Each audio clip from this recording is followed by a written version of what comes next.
Hello friends, good morning. இன்றைக்கி September 9 Monday morning. குழந்தைய ஸ்கூலில் ட்ராப் பண்ணுறதுக்காக போயிட்டுருக்கேன். போயிட்டு சீக்கிரம் வீட்டுக்கு வந்தாச்சு. நம்ம இப்போ லன்ச் வேலையெல்லாம் பார்க்கலாம். மார்னிங் வந்து பார்த்திங்கன்னா இன்றைக்கி பீட்ரூட் பொரியலும் பொட்டேட்டோ ரைஸ் தான் பண்ண போகிறேன். அதுக்கு பீட்ரூட் பொரியல் பண்ணிவிட்டு சைமல்டேனியஸாக ரைஸ் வந்து அடுப்பில் வச்சுட்டேன்.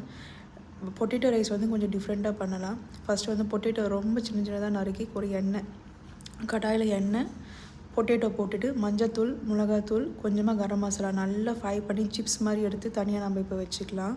இது வந்து கடைசியாக ரைஸ்க்கு மேலே போட்டால் இன்னும் டேஸ்டியாக இருக்கும். இப்போ மசாலா ரைஸ் பண்ணுறதுக்கு கொஞ்சமாக சோம்பும் பூண்டு இடித்து சேர்த்துக்கிறேன். கடாயில் வெறும் ஆனியன், டொமேட்டோ மட்டும் கட் பண்ணி வதக்கிட்டு அதுக்கு தேவையான உப்பு மட்டும் போடுறேன். ஏன்னா மசாலாலாம் இந்த உருளைக்கிழங்கு இருக்குது. ரைஸ் ஆட் பண்ணிவிட்டு இப்போ இந்த மசாலா போட்டு வச்சுக்க உருளைக்கிழங்கு ஃப்ரை பண்ண உருளைக்கிழங்கு ரைஸோட மிக்ஸ் பண்ணிடலாம். ரொம்ப க்ரன்ச்சியாக சூப்பராக இருக்குங்க. மார்னிங் வந்து பார்த்திங்கன்னா பன்னீரும் ப்ரெட்டும் சேர்த்து ஒரு மசாலா மாதிரி பண்ணியிருந்தேன். நம்மளுடைய லன்ச் ரெடி. நாளைக்கு இன்னொரு வீடியோ மீட் பண்ணலாம். தேங்க்யூ.